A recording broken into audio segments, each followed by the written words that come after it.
Pablo, tú has pasado de la academia, del análisis político, a la acción política clara, directa, que requiere pragmatismo. ¿Cómo sobrevivir en estos tiempos políticamente cuando pareciera que si no estás en la televisión, no tienes presencia política y si no presentas tu punto de vista y tu propuesta en los espacios de la difusión mediática masiva, pues parece que te borran del escenario?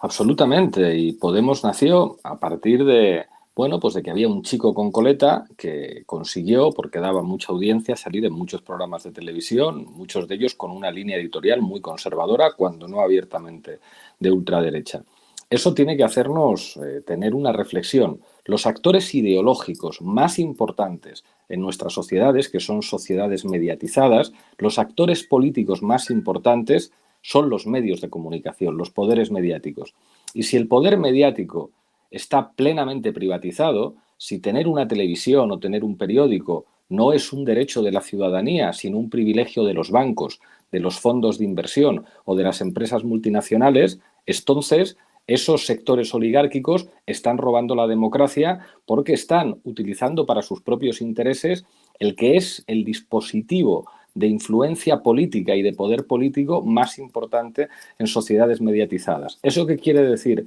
Hay que intentar estar en todos los lugares en los que se pueda, pero al mismo tiempo hay que abrir un debate sobre lo que significa eso, hay que construir medios alternativos, hay que tratar de legislar, eso lo tienen que hacer los gobiernos de izquierdas, para hacer leyes que garanticen que el derecho a la información es un derecho de los ciudadanos, no un derecho de los bancos, no un derecho de los millonarios, el derecho a recibir una información veraz y el derecho a comunicar y el derecho a poder que la sociedad civil pueda ser propietaria o gestora de medios de comunicación y que esto no sea solamente un privilegio de multimillonarios. Esto hay que decirlo, los gobiernos tienen que actuar, la gente tiene que apostar financieramente en la medida de sus posibilidades por financiar medios alternativos y después hay que tratar de estar en todas partes, pero al mismo tiempo estableciendo,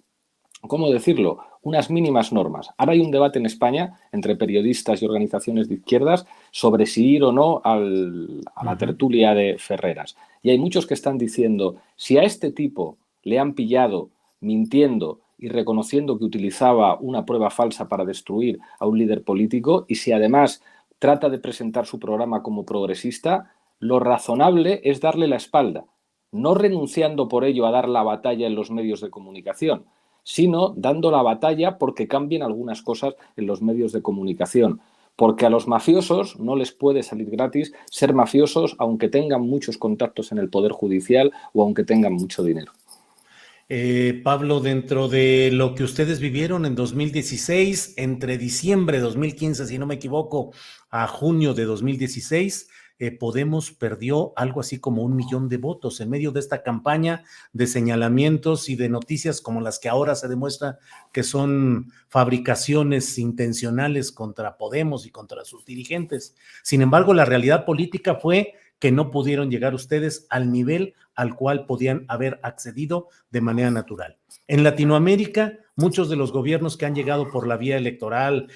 con propuestas progresistas populares, pues se han topado con los grandes consorcios de televisión, de medios confabulados, y pareciera que no se ha podido remontar esa situación crítica respecto a los medios de comunicación convencionales, Pablo.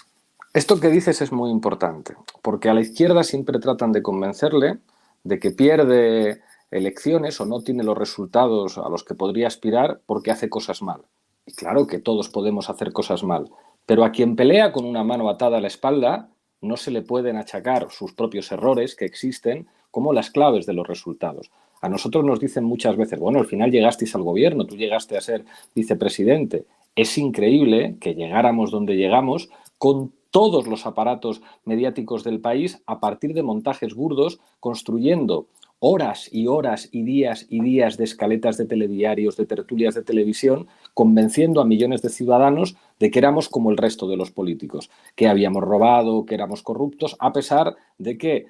todas las pruebas que se presentaban se venían abajo e incluso con sectores del Poder Judicial muy reacios a nosotros no tenían la entidad suficiente para que nos hicieran nada.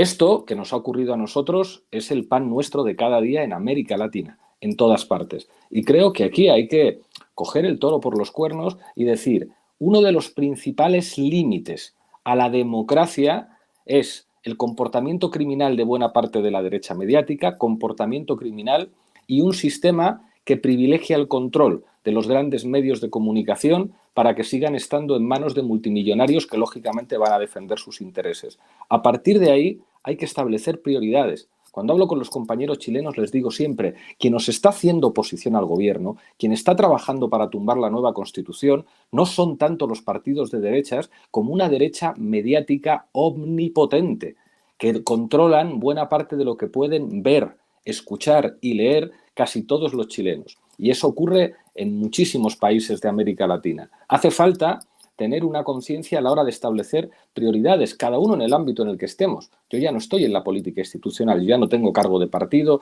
yo ya no tengo cargo de gobierno, soy un podcaster, tengo un podcast con un equipo y desde nuestra humilde posición hemos conseguido que el nuestro sea uno de los podcasts políticos más seguidos de todo el país y muy escuchado también y visto en América Latina. Pero es clave tener conciencia sobre lo que significa la pelea por el relato, porque solamente ganando la batalla del relato se pueden establecer las condiciones de posibilidad para que las transformaciones materiales se produzcan. El cambio se tiene que producir primero en la conciencia de la gente, tiene que ver con el dominio de la agenda para que después las políticas que favorecen a las mayorías sociales se puedan convertir en realidad.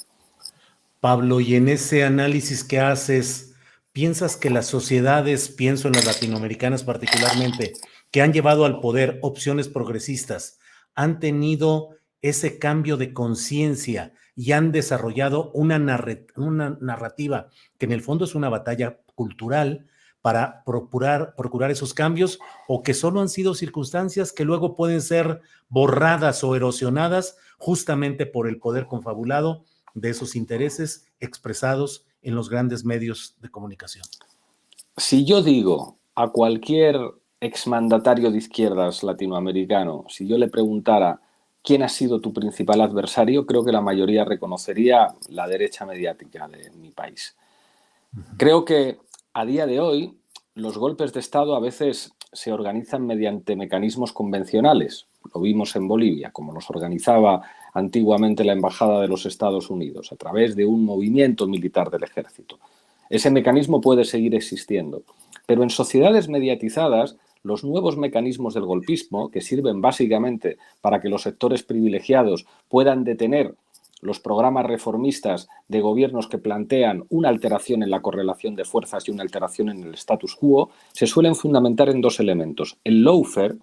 y el lawfare mediático. Es decir, crear un estado de conciencia a través de los medios de comunicación que permita subvertir el orden legal y el orden constitucional. Y esto ha sido una realidad en muchísimos países. Ha sido así en Venezuela, ha sido así en Argentina, ha sido así en Ecuador, ha sido así en Bolivia, podría llegar así en Ecuador. Quizá la excepción en estos momentos, donde digamos que el gobierno progresista goza de una amplia salud y todo el mundo reconoce que va a arrasar en las próximas elecciones y que la derecha, digamos, sigue atrincherada en sus cuarteles de invierno a pesar de su enorme poder mediático, es México, que es en cierta medida una excepción. Pero creo que es clave que todo el mundo entienda que una democracia nunca va a ser una democracia consolidada si no cambia la correlación mediática de fuerzas. El terreno mediático es un terreno de combate político, como cualquier otro. Si en ese terreno de combate todas las armas